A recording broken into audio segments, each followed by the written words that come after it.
Good morning, everyone. Nice to see you here this morning or afternoon if you're somewhere other than the Pacific Coast, which is where I'm located. I'm going to reduce our lovely theme music so you can hear me a little bit better. And we're going to talk about a very important issue today.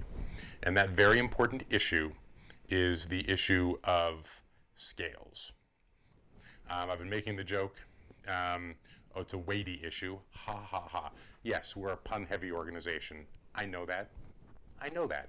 I can't help it. It's part of who we are. So I want to recognize that our bumper music is Planetarium. That's courtesy of Michael King. It's used with his permission. We do enjoy the nice calming sounds of that. It's a nice way to talk about an exciting subject. And yes, this is an exciting subject, for me at least. When I was coming up in coffee, like most folks, I learned how to make coffee with scoops.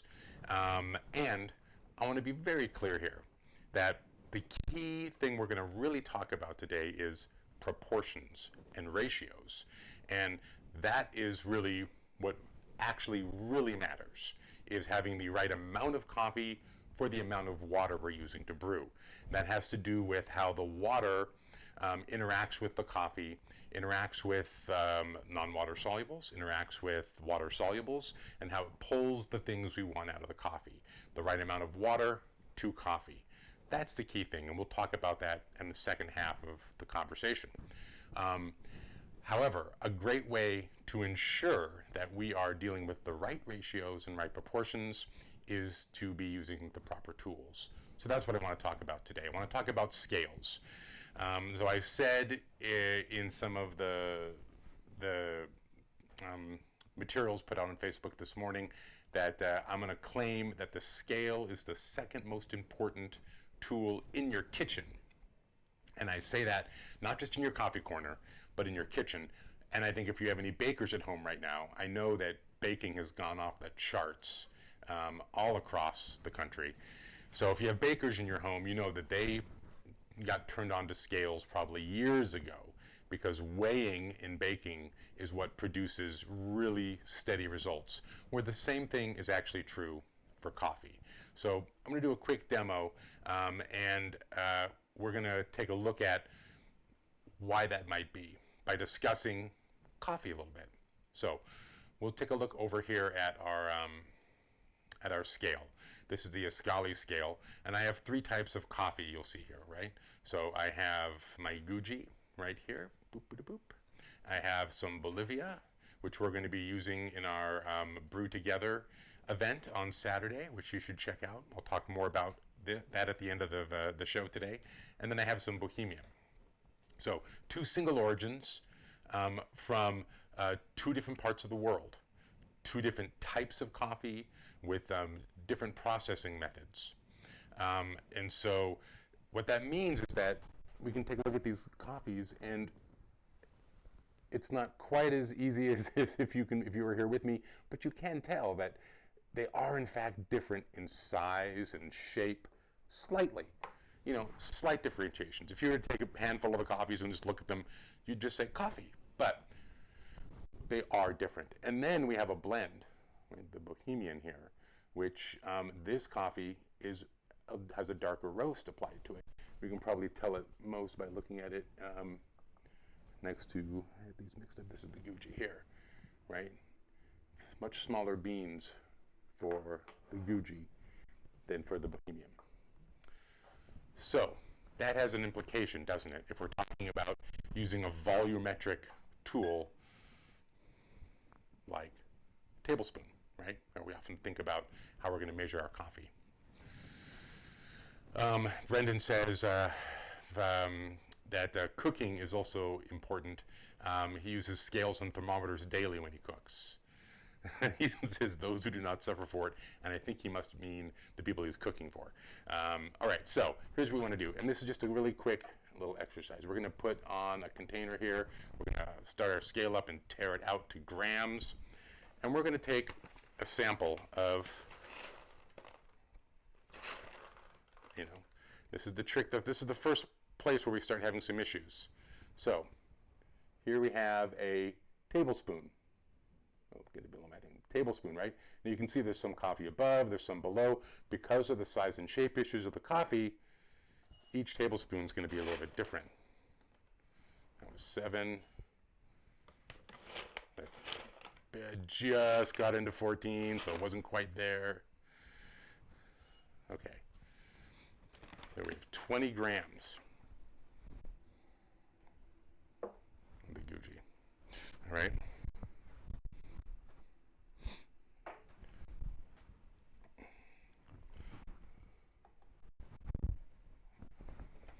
Let's see what happens when we have 3 tablespoons of the Bolivia.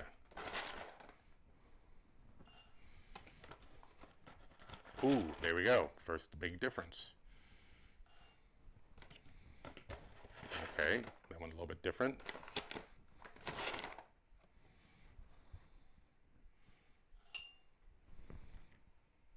All right, so notice a 3-gram difference.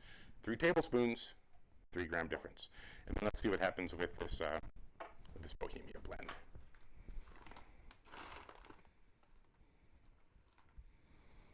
I mean, I'm trying to be, get the same amount of coffee in each tablespoon, but it's a little bit difficult because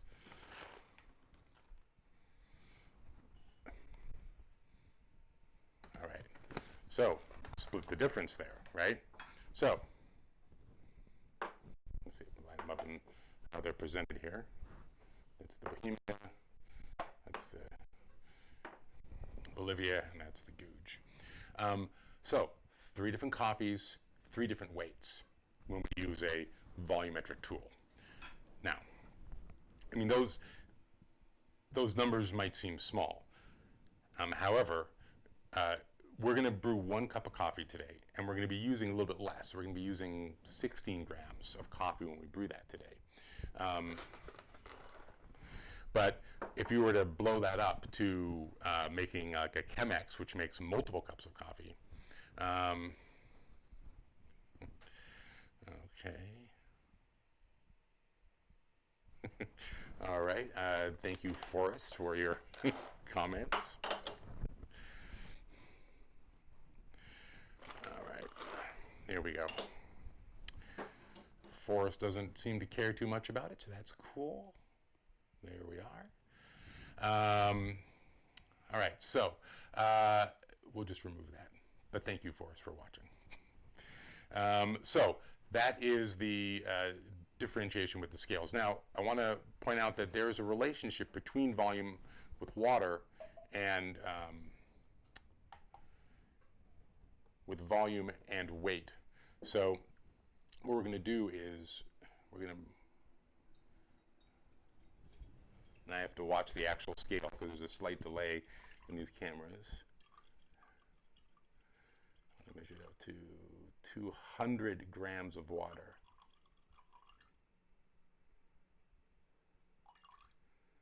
All right, so,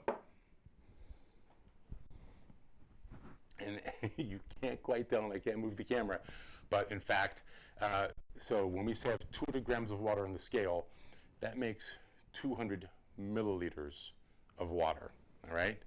So there is a relationship. A gram of water is a milliliter of water. So there are ways to use our proportions when we don't have a scale. But having a scale just makes it easier. So the next thing I want to do is I want to do a little brewing demonstration. So the first thing we'll do is we'll come over here. We're going to use one of my favorite brewing methods, the standard Melita. And we're going to talk now about the ratios that I mentioned earlier, the proportions, okay? So you might have heard us reference the proportions before, the ratios before, when we've talked about brewing coffee.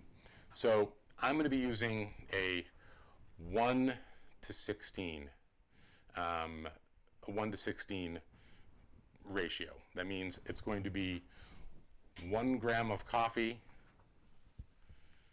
for 16 grams of water. All right? Now, here's the part where we can we can break it down a little bit, right? So what I've done is I want to make just enough coffee for this one mug. I'm going to be having coffee by myself this morning. I'm the only one up, so I'm just making enough coffee for myself. So I have my mug, and I've gone ahead and weighed how much water goes into that mug, right? This mug holds 260 grams of water, not coffee. See, relating to what Forrest said, a little bit tired this morning. So if I do the math, 216 divided by 16, if I want to have 260 grams of coffee in that mug, I'll need to use 16.25 grams of coffee. And then what I'm going to do also is I'm going to add an additional 10% to the water for the absorption by the coffee. So that means I'm going to put in 16 grams of ground coffee into this filter, and I'm going to add 286 grams of water. And that is what will keep my proportion straight. So the first thing I want to do is I'm going to pre-wet my filter, right? And you guys know the reason we do that is because we want to we want to get the filter saturated with water so that when we start extracting our coffee, we are not wicking any of the things we want into the filter. The filter's already it's already saturated with water at that point, so what we want will pass right through it. And now I want to measure out my coffee, and here we are. Right, so I put my scale down there, I'm going to tear it out, and I'm going to be making Ethiopia Guji. Now it says 16.25. This scale doesn't quite get that fine, so I'm going to wait till my 16 comes up. There's 16, and you know what, I'm just going to put a couple more beans in. See, there's that magical aspect, that unmeasured, unscientific aspect that some folks are looking for. I'm going to grind my coffee fresh. Now,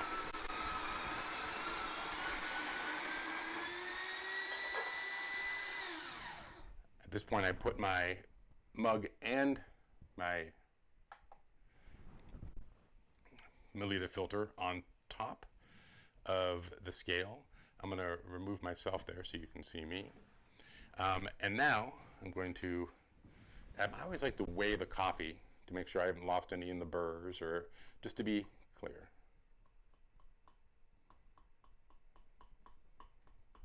All right, here's my 16 grams.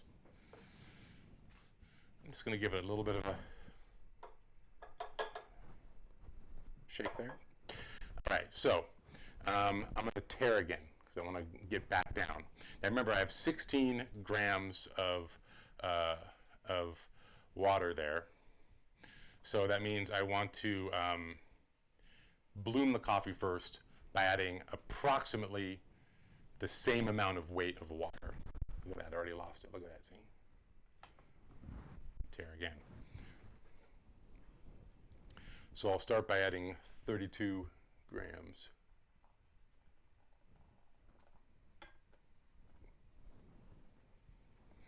A little bit more.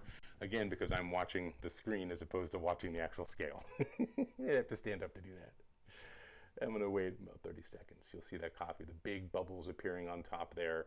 It's the coffee exchanging the gas that's still captured in the beans, and we've just ground them, so it's releasing that gas and exchanging it for water in the bloom. And then I'm going to go ahead and do my next pour. I'm going to saturate all the coffee. I'm going to get it to about its halfway point. Okay.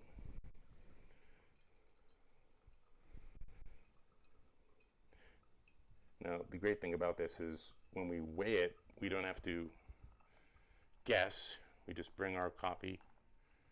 Again, I'm going for 286. Another pour. I'm doing multiple pours to try and keep the coffee level low. I don't want to bring it all the way up to the top of the brewer. And then I'll do my last pour up to 286.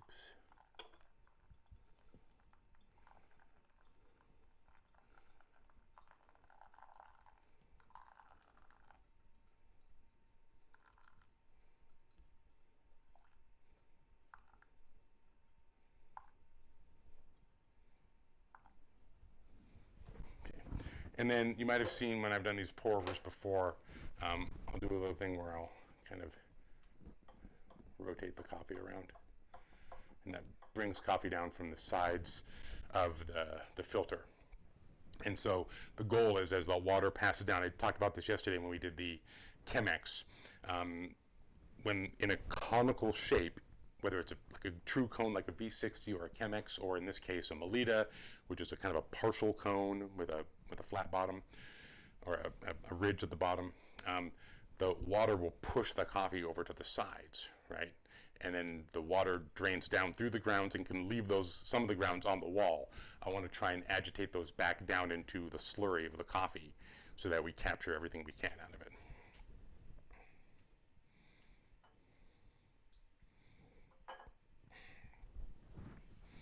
All right, and we're almost done here.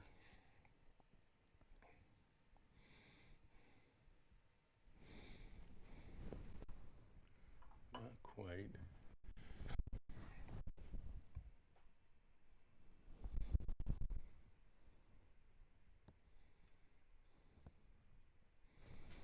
So, yes, we do have a couple of options for coffee scales, as Brendan has just mentioned. I'm going to pop over onto the website here for a second. We'll go back to our main plane. We're going to go into our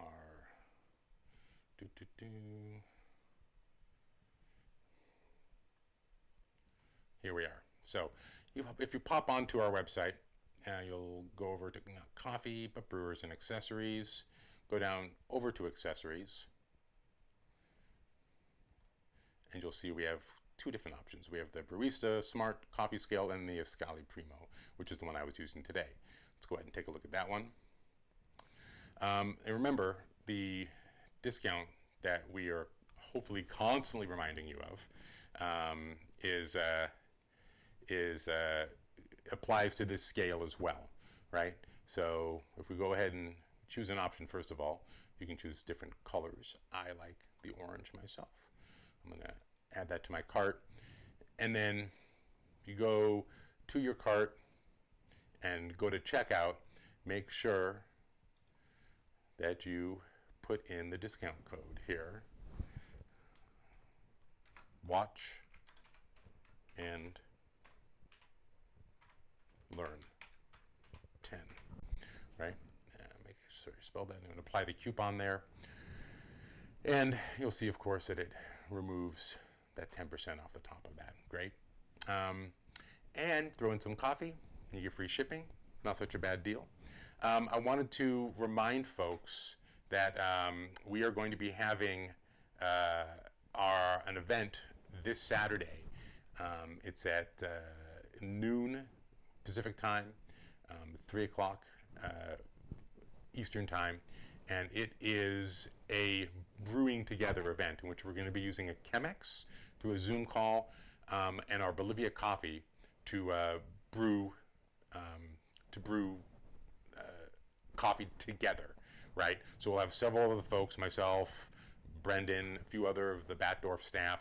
We're all brewing at the same time, talking about our coffee and the different things we're doing to brew together. And then for the folks who participate in that, we'll be doing a drawing, and there'll be a pretty awesome prize, which is 6 months. Correction, 9 a.m., 12. Yeah. Yeah, it's 9 a.m. Pacific time, 12 Eastern, right? So, Kristen, you're funny, Kristen. I'll just put up here real quick. Kristen says, I don't know if you can see it here. I'll remove this. She says, I thought it was, no, I'm not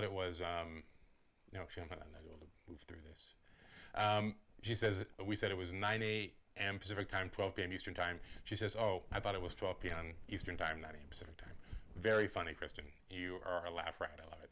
But so yeah, show up either at 9 a.m. Pacific time or noon Eastern time, or noon Eastern time. Either way, you'll be drinking coffee with us, and then one person will of course get to win that 6-month coffee subscription. We look forward to sharing that with you. There's that coupon code, remember, and let's switch over here to the, okay, there we are. There's my cup of coffee. Now you can see that's right about where I want the coffee to be.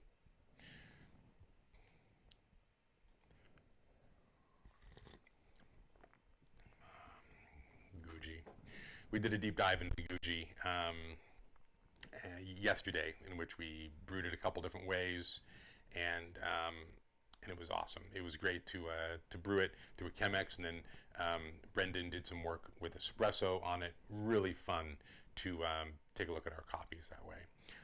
So don't forget, up in the comments here, you'll see links to the scales. Use that link, and please consider it. If you're going to be brewing with us on Saturday, I don't know if we can get a scale to you now, but hopefully you already have one, right? Or maybe this will convince you to get one. Hopefully this has been enlightening for you, and you've enjoyed it, and hopefully it's allowed you to learn a little something about why we do the things that we do. There are reasons, and they may seem a little finicky or maybe intense. That's okay. It's something that we love. And I love making coffee. I'll tell you that how I learned to make coffee when I started in this industry 23 years ago is very different than what I've learned over the last 26 years. Those things change, and we grow, and we learn new ways of working with coffee. And hopefully that's what you're getting to experience too by joining us here for these demos that we do every day, and through participating in special events with us as well. Hopefully you're learning and growing in this coffee, that's become something more than just a commodity for you, more than just a way to wake up in the morning, that it's something that you actually put some intention and some care into. Because I'll tell you, we work with folks who put intention and care into this from seed all the way through to the cup, right? This is a global enterprise, and we're in partnership with farmers, and we want to respect the work they're doing by respecting what we're doing here in the cup when we get it home. And if you're watching, you probably get that. So I appreciate that. Remember, tomorrow join Ben here at 9 a.m. For another demo, and then our event on Saturday, which we're hosting through the Batdorf and Bronson VIP Booster Club, which is a Facebook group that you can join. You can go there, join, and we do fun things there like this event. We also have special offers there, previews of coffees before they're released to the wider public. It's kind of a team of super fans there. We'd love to have you over there and getting access to some of the things we offer there. So please go check that out. We'll provide a link in the comments here. And we look forward to seeing you on tomorrow, Saturday, and of course next week, as we keep learning how to turn our homes into cafes one day at a time.